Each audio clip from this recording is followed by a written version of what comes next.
Hello friends! Today we are talking about Palia again. In the last video I shared my review of the game. To be honest, a lot of people did not like it. The comments were strong. Some agreed, many did not. And that is perfectly fine. So, in this video we are doing something different. We are going through your comments one by one. I want to clear a few misunderstandings. I want to explain what I actually meant in the review. And yes, I also want to respond to the criticism that actually makes sense. This is not about defending the game blindly, and this is not about attacking anyone either. It is simply a conversation. You shared your thoughts. Now it is my turn. So if you watched the previous Palia review and felt I was too harsh, too soft, or completely wrong, stay till the end, because today every major comment gets a reply. Let us talk about Palia. Honestly. Clearly. No drama. Alright, let us start with the first comment, because this one actually sets the tone for the whole discussion. The comment says, it's like Animal Crossing. It eventually gets repetitive, but that's how the game is supposed to work.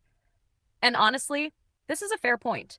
Yes, Palia is designed like Animal Crossing. It is a cozy game. It is slow, it is routine-based. You log in, you farm, you fish, you talk to NPCs, you decorate your space, and then you log out. Repetition is not a flaw here. It is the core design. Where my criticism comes in is not about repetition alone. It is about what the repetition gives back to the player. In Animal Crossing, repetition slowly unlocks new systems, new events, seasonal changes, and emotional attachment to the world.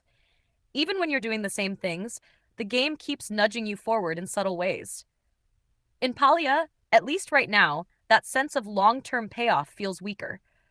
You repeat tasks, but the progression does not always feel meaningful or exciting. For some players, that is totally fine. For others, it feels hollow. So when I say the game feels repetitive, I am not saying it is broken. I am saying it demands a very specific type of player. If you go in expecting action, depth, or constant surprises, you will be disappointed.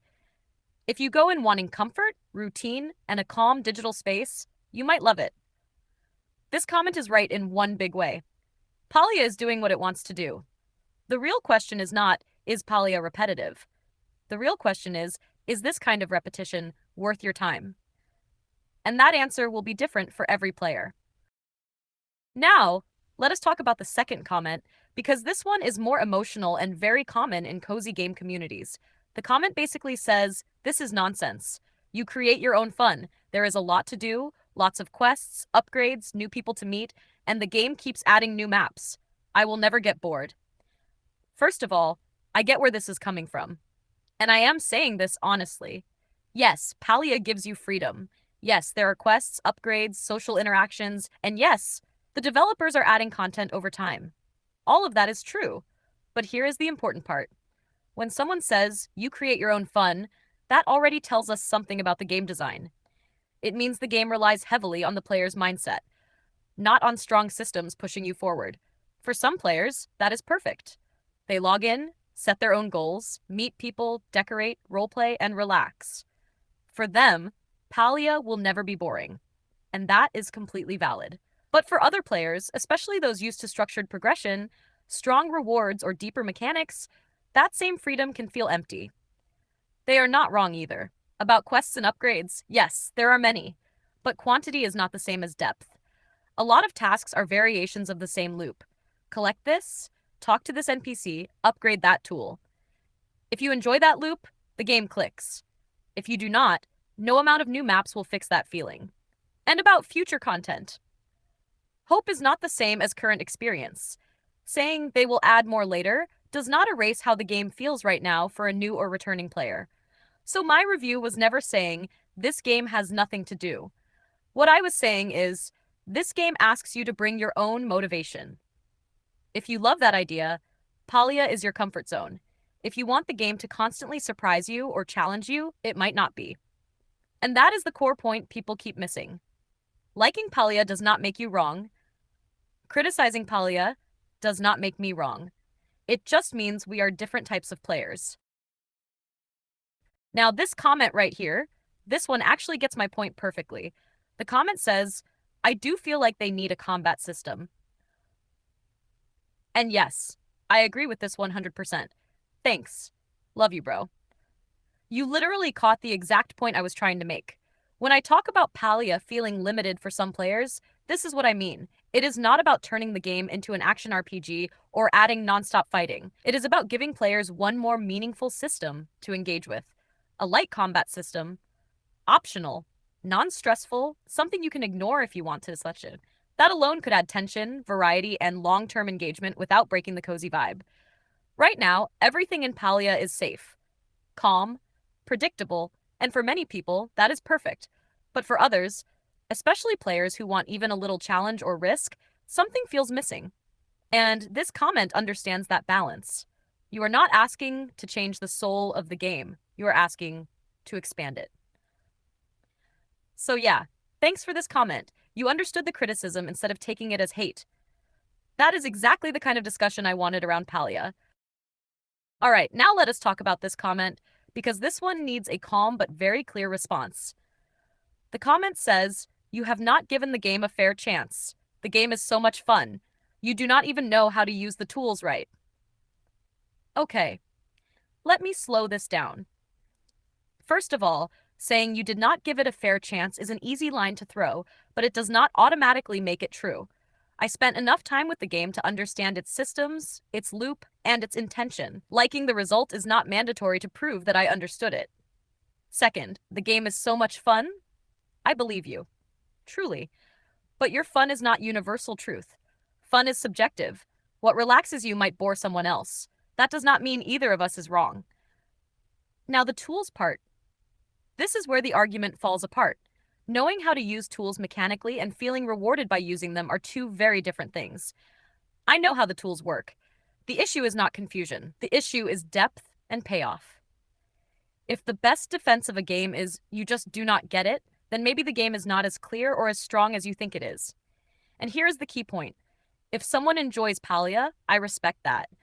But dismissing criticism by attacking the player instead of the argument says more about insecurity than about the game itself. I did not say Palia is trash. I did not say people are stupid for liking it. I said it did not work for me, and I explained why. If that alone makes you angry, then maybe the problem is not my review. Maybe the problem is that you take criticism of a game as a personal attack. And that is where I will leave it. This comment deserves a proper, deep response because it explains the core problem better than most reviews. The comment says, "The problem is not that the game is bad. The problem is waiting. Waiting for wood, waiting for ore, waiting days for plants. You are not playing the game. You are waiting to play it. That is bad game design." And honestly, this is one of the strongest criticisms of Palia. Cozy does not mean slow for no reason. Relaxing does not mean removing player agency. Waiting can work in games, but only when it creates anticipation or tension. In Palia, waiting often feels like friction. You are not making meaningful decisions during that downtime. You are just locked out. In good design, time gates exist to support engagement. In weak design, time gates exist to pad progression. And this is where the mobile game comparison hits hard. Palia borrows the structure of mobile wait timers, but removes the choice. In mobile games, the design is honest about what it is doing. You wait, or you pay, or you plan around it. In Palia, you wait because there is no alternative. That leads to the strange situation where the optimal way to play the game is to stop playing it. Log in, start a process, log out, come back later. That is not immersion. That is scheduling. Some people defend this by saying it is meant to be slow, but slow only works when the player is still engaged.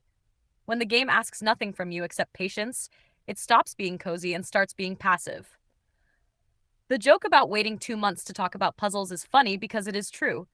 Systems unlock so late that curiosity turns into indifference. By the time content arrives, the excitement is gone. And this does not mean Palia is a bad game. It means Palia is a game that respects your time unevenly. For players who enjoy routine and real-time progression, this might feel natural. For everyone else, it feels like the game is constantly telling you, come back later.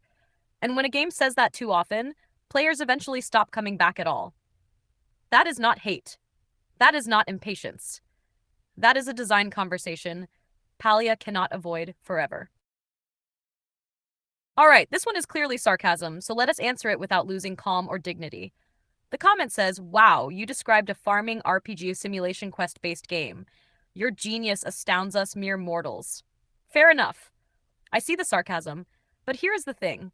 Describing what a game is and analyzing how well it works are two very different jobs. Anyone can say it is a farming MMO with quests. That is not a review. That is a Steam tag. My point was never to act clever by naming the genre. My point was to explain why those systems feel shallow or limiting for some players, even when they work exactly as intended. Calling a game a farming MMO does not automatically protect it from criticism. If it did, no farming game would ever be allowed to improve. And let us be honest for a second. If the only defense left is sarcasm, not counterpoints, not examples, not design arguments, then the discussion is already over. I am not claiming genius. I am not claiming authority. I am explaining my experience and backing it with reasons. You are free to disagree.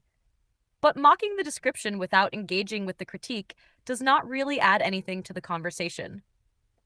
If you love the game, that is great. If you think my take is wrong, explain why. That's how discussions work. Yeah, 43 likes tells you a lot, and this comment actually deserves respect. The comment says, "Like any other game, it depends on your taste. I love decorating and building new plots. People are really friendly, and this is a completely valid take. This is exactly what I have been saying throughout this discussion. Palia works really well if you enjoy creative expression and social comfort. Decorating, building plots, showing your space to others, and just existing in a friendly community is the core appeal for many players. And clearly, judging by the likes, a lot of people feel the same way.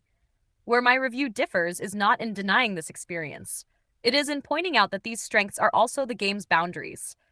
If decorating and social vibes are not your main motivation, the game does not offer much to pull you in beyond that. So yes, this comment is right. Taste matters. And honestly, this is the healthiest response in the entire comment section. No attacks, no sarcasm, no defensiveness, just someone explaining why the game works for them. That does not invalidate my criticism, and my criticism does not invalidate their enjoyment. Both things can exist at the same time.